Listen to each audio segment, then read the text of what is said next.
মহাপবিত্র কুরআনুল মাজিদে রব্বুল আলামিন রহমাতাল্লিল আলামিনকে যে রহমাতাল্লিল আলামিনের উপরে যে ওহী নাজিল করেছেন, আল্লাহর হাবিব বিদায় হজ শেষ করে 632 খ্রিস্টাব্দে যখন আল্লাহর হাবিব বিদায় হজ শেষ করে মক্কা মুকাররমা থেকে মদিনার পথে হিজরত করলেন, মধ্যপথে যাওয়ার পরেই আল্লাহ রাব্বুল আলামিনের তরফ হতে একটি ওহী নাজিল হয়, আয়াত নাজিল হয়।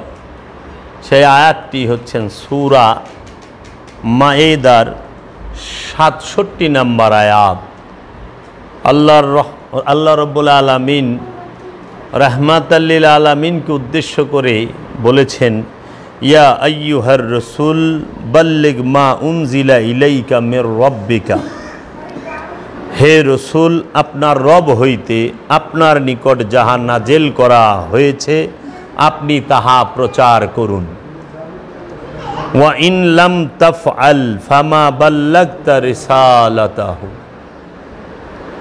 এবং যদি আপনি তাহা না করেন তাহা হইলে আপনি আপনার পাঠানো বিষয়ে দায়িত্ব পালন করেন নাই। ওয়াল্লাহু ইয়াসিমুকা মিনান নাসে, এবং আল্লাহ মানুষদের হইতে আপনাকে রক্ষা করিবেন।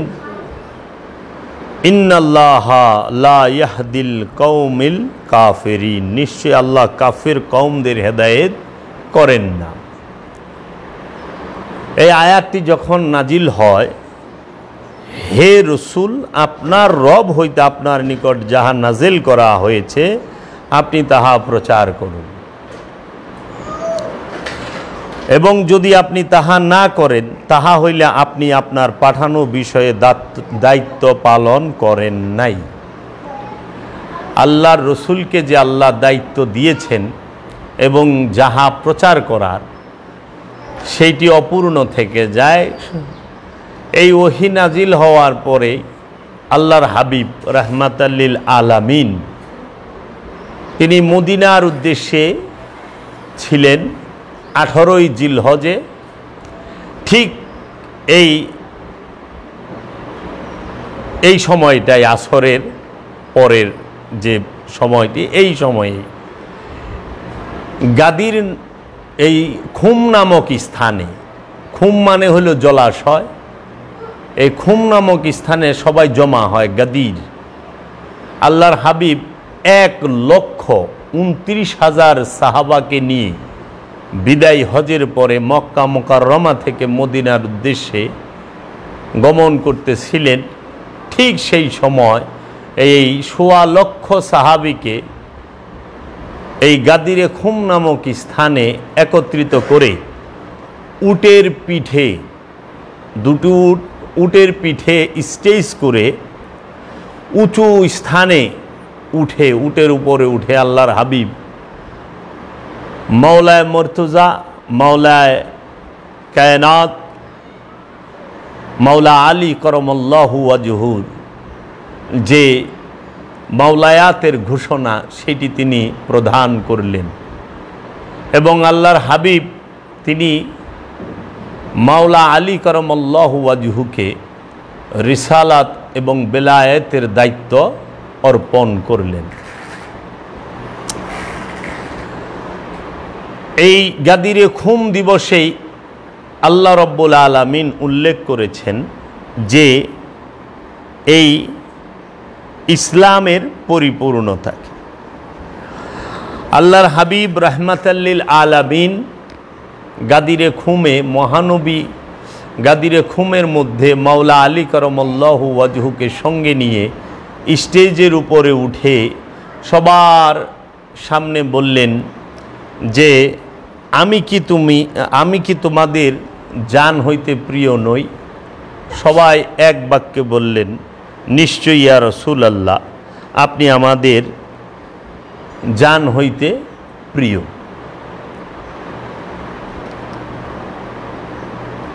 আল্লাহর রসুল বললেন, আমি যদি তোমাদেরকে বলি যে এই পাহাড়ের এবং পর্দার আড়ালের যে খবরটা, তোমরা কি তাহা বিশ্বাস করবে না? নিশ্চয়ই ইয়া রাসূলুল্লাহ, আমরা তাহা করব। আল্লাহর রসুল রাহমাতাল লিল আলামিন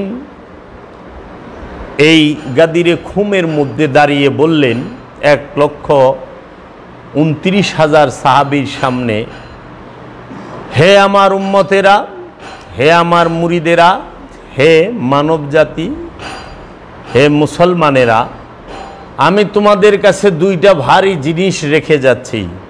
আনা তারাকতুম ফিকুমুস সাকলাইন, আমি তোমাদের কাছে দুইটা ভারী জিনিস রেখে যাচ্ছি। একটি হচ্ছে কিতাব আল্লাহি, আল্লাহর কিতাব, ফিহিন নূর, এটার মধ্যে আল্লাহর নূর, কিতাবের মধ্যে আছে আল্লাহর নূর। আরেকটি হচ্ছে ওয়া ইত্রাদাহি, আমার বংশ, নবীর বংশ। আমার বংশকে, আমার আহলে বাইতকে যদি শক্ত করে ধরতে পারো আর রবের কিতাবকে শক্তভাবে ধরতে পারো, জীবনে কখনো পথভ্রষ্ট হবে না, গুমরা হবে না, বিপথগামী হবে না। কি বললেন? যদি তোমরা আমার ইত্রাতকে, আমার বংশকে, নবীর বংশকে, রসুলের বংশকে মজবুতভাবে, দৃঢ়ভাবে, শক্তভাবে ধরতে পারো এবং রবের যে কিতাব, আল্লাহর যে কিতাব, সেই কিতাবকে, নূরের কিতাব যে, সেই নূরি কিতাবকে যদি শক্তভাবে, মজবুতভাবে ধরতে পারো, জীবনে পথভ্রষ্ট হবে না, বিপথগামী হবে না, গুমরা হবে না। এই কথা বলার পরেই আল্লাহর রসুল বললেন যে আজ আমি তোমাদের মাঝে ঘোষণা করতেছি যে এই আলীর মূল্য আমার কাছে ঠিক সেই রকম যেই রকম দেহের মধ্যে মাথার মূল্য। আলীর মূল্য আমার কাছে ঠিক সেই রকম যেই রকম এই দেহের মাঝে প্রাণের মূল্য। আমি আর আলী একই নূরের দুটি টুকরা। এই পৃথিবীতে এবং আখেরাতে আলী হচ্ছে আমার ভাই।